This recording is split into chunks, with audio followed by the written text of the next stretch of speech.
Hello दोस्तों, आप सभी का स्वागत है ज्ञान स्टोरी चैनल में। चैनल को सब्सक्राइब जरूर कर ले। श्रीलंका में हजारों साल पुराने इस खोए हुए शहर को देखने के बाद आप भी हैरान रह जाएंगे। विशालकाय चट्टान के सबसे ऊपरी हिस्से पर बने इस शहर को देखने के बाद आपको राजमहल का ख्याल जरूर आएगा। कुछ लोगों का मानना है कि इसी जगह पर कभी रावण का किला हुआ करता था।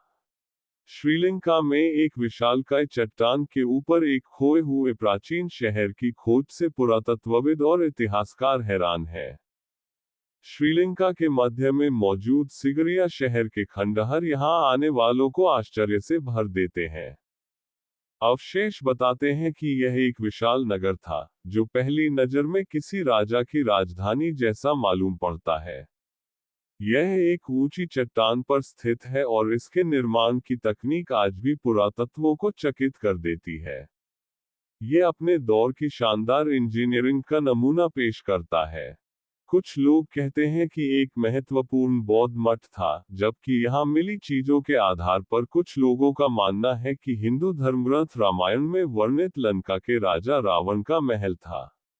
सिगरिया आज श्रीलंका के सबसे प्रसिद्ध स्मारकों में से एक है और इसे दुनिया के आश्चर्यों में गिना जाता है। 180 मीटर ऊंची चट्टान पर स्थित इस महल के पास जाने पर इसके रहस्य उजागर होते हैं।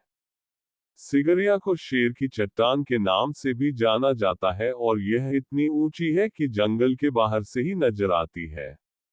लिखित अभिलेख बताते हैं कि यह प्राचीन राजा कश्यप की राजधानी हुआ करती थी। कुछ लोग ये भी मानते हैं कि राजा कश्यप ने इस जगह को अपनी ऐशगाह के रूप में तैयार किया था। फिलहाल यह यूनेस्को के स्मारकों में शामिल है। इतिहास की किताबों से अलग कई इतिहासकार ऐसे भी हैं जो सिगरिया का संबंध रामायण में बताए गए लंकापति रावण से जोड़ते हैं। ऐसा कहा जाता है कि इस चट्टान के शीर्ष पर 5000 साल पहले रावण का महल हुआ था, जिसे धन देवता कुबेर ने बनाया था। इस जगह पर एक नजर डालने पर आपको इसके वास्तुशिल्प का अंदाजा लग पाएगा। कहा जाता है कि इस महल में 1000 सीढ़ियों के साथ ही शीर्ष पर जाने के लिए लिफ्ट का इस्तेमाल किया जाता था। 5000 साल पहले लिफ्ट की कल्पना ही रोमांचित करने वाली है। चट्टानी पठान के नीचे की ओर देखने पर इसमें कई गुफाएं नजर आती हैं।